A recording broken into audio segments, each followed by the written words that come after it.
Hello students, welcome back to my YouTube channel Dew Hub. So इस video में आज हम कंप्लीट करेंगे यूनिट 3 एक्सप्रेसिंग विजुअली। ये लास्ट यूनिट है डिजिटल कम्युनिकेशन जीई का। So let's start. Expressing visually can be a powerful way to communicate and convey information. Okay, तो अपने आप को विजुअली एक्सप्रेस करना बहुत ही ज़्यादा पावरफुल वे होता है कम्युनिकेशन करने का, और जो और लोग हैं उनको अपनी जो इन्फॉर्मेशन है उन तक पहुंचाने का।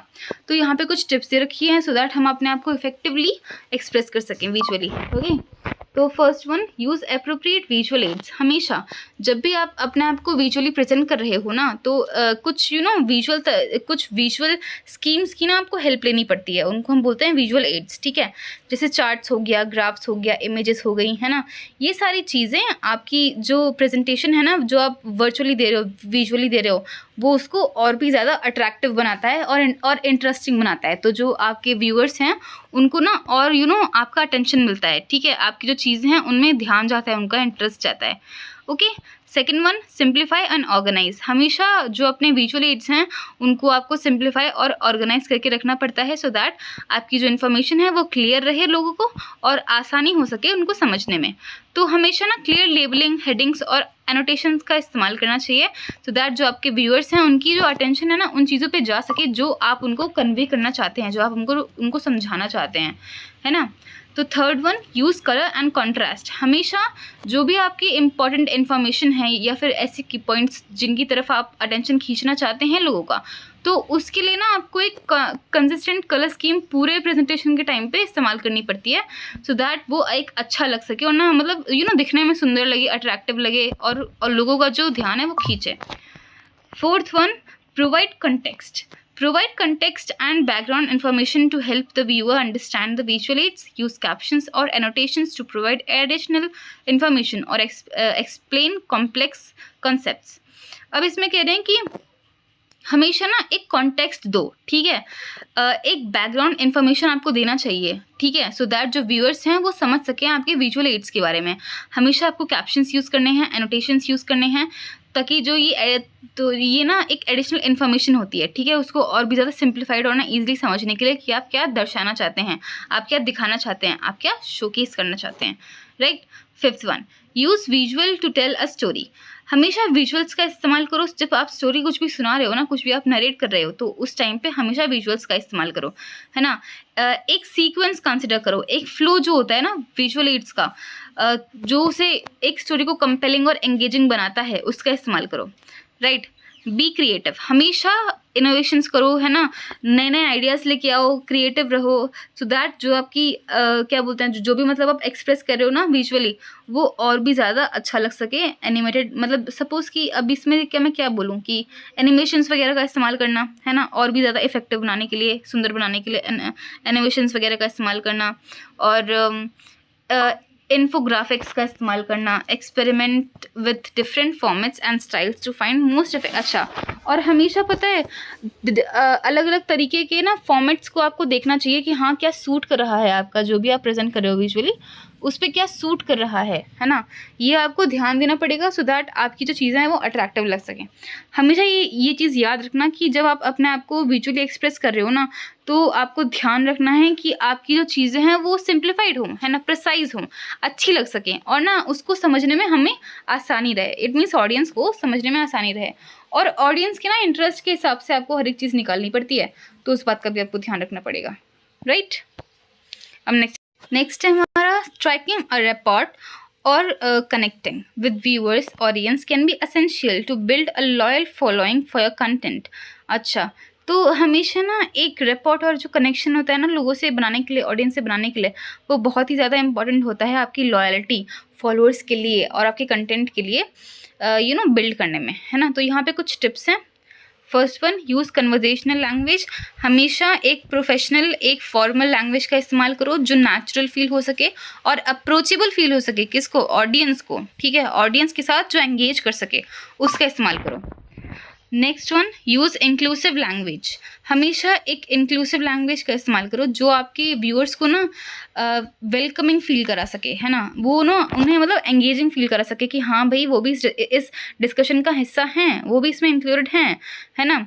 और हमेशा एक्सक्लूसिव एंगेजिंग लैंग्वेजेस को ना आपको अवॉइड करना है, लाइक मेकिंग अजम्पशंस कि हाँ ये आपकी ऑडियंस ये सोचती है वो सोचती है एंड ऑल, ये सब आपको इग्नोर करना है।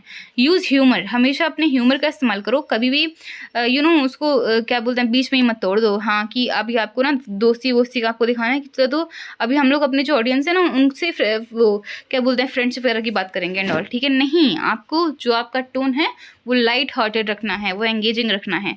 फ्रेंडली एक अलग चीज़ है, लाइट हार्टेड एंगेजिंग अलग चीज़ है, राइट, क्योंकि फ्रेंडली इनफॉर्मल तरीके में आता है, लाइट हार्टेड और एंगेजिंग प्रोफेशनल तरीके में आता है। यूज़ पर्सनल ये क्या है एनेक्डोट्स, यूज़ पर्सनल एनेक्डोट्स और stories to help viewers relate to you and your messages. हमेशा ऐसी चीज़ें इस्तेमाल करो, ऐसी स्टोरीज इस्तेमाल करो जो आपके व्यूअर्स को हेल्प कर सके कि हाँ वो भी एंगेजिंग फील कर सकें कि हाँ वो आपके जो मैसेज वगैरह है, लाइक मीम्स आती हैं बहुत सारी इंस्टा पे, है ना, और उनसे आप अपने आप को रिलेट कर पाते हो, तो सेम चीज़ यहाँ पे भी है। हमेशा कुछ ऐसी चीज़ें और ना कुछ ऐसी स्टोरीज आपको पोस्ट करनी है कि सो दैट जो आपके व्यूअर्स हैं वो भी अपने आप को इससे रिलेट कर सकें, है ना। तो ये ना एक कनेक्शन बनाएगा आपके और आपके ऑडियंस के बीच में, है ना, आपके व्यूअर्स के बीच में, ये ना एक एम्पैथी का सेंस बनाएगा।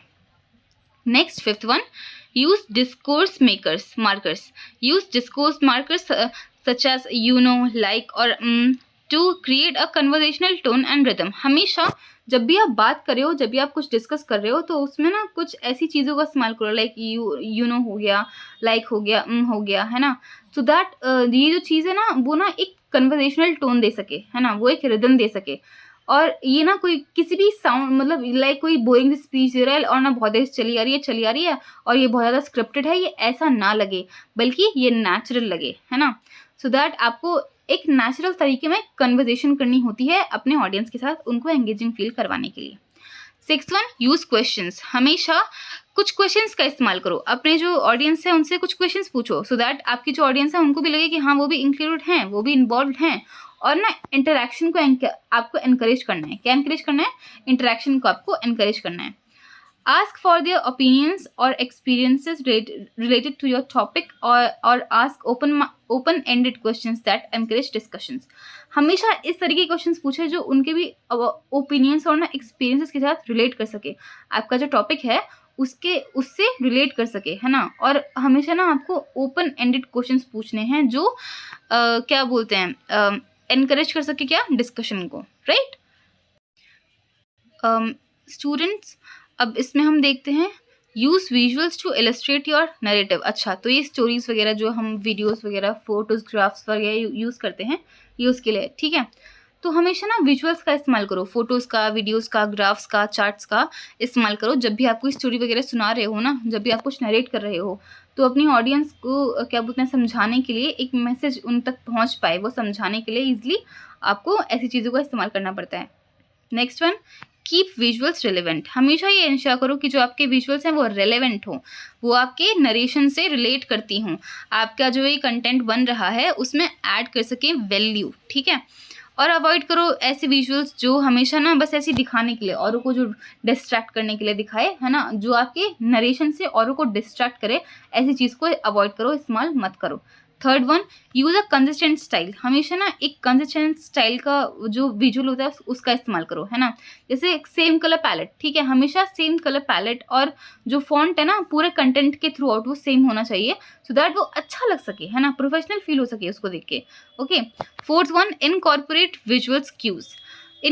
इसका मतलब है कि एरो, सर्कल्स और ना हाईलाइट्स को इस्तेमाल करना, सो दैट वो जो आपका क्या बोलते हैं अटेंशन ड्रॉ कर सके किसकी तरफ, की पॉइंट्स की तरफ, जो आप दिखाना चाहते हो कि हाँ ये बोल्डली, कि हाँ मैं ये समझाना चाहता हूँ आपको, वो उसे हाईलाइट कर सके, है ना, दिखा सके प्रॉपरली, क्योंकि ये ना हमारे व्यूअर्स को और अच्छे से दिखाएगा कि हाँ आप ये इन्फॉर्मेशन उन तक पहुँचाना चाहते हैं, उनको समझाना चाहते हैं, right. Next one, balance visuals with narrative. हमेशा अपने विजुअल्स को नरेटिव्स के साथ बैलेंस करके रखना है, दोनों का जो काम है वो साथ में होना चाहिए, टुगेदरली होना चाहिए, यही है इसमें, राइट। और है इसमें remember moderating content involves integrating narratives and with visuals and images to create a compelling and engaging experience for your audience. हमेशा ध्यान रखो, अच्छा ठीक है, इस पूरे पैराग्राफ में क्या बोला मैं समझाती हूँ इजीली। हमेशा ध्यान रखो कि जो भी आप नरेट कर रहे हो उसमें हमेशा विजुअल्स का इस्तेमाल हो सके, कुछ इमेजेस का इस्तेमाल हो सके, सो दैट जो आपकी ऑडियंस है ना वो और भी ज़्यादा एंगेजिंग और अट्रैक्टिव फील कर सके उन सब चीज़ों को देख के, राइट। तो स्टूडेंट्स बस ये लास्ट हमारा यूनिट था जी में डिजिटल कम्युनिकेशन का, ये ख़त्म। So please like and subscribe my video अगर आपको पसंद आई तो। और हाँ, कोई भी अगर आपको प्रॉब्लम है रिगार्डिंग टू दिस यूनिट और एनी टॉपिक, आप मुझसे पूछो and I will comment for sure, है ना, रिप्लाई फॉर श्योर। ओके, सो तब तक के लिए बाय बाय, नेक्स्ट वीडियो में मिलते हैं।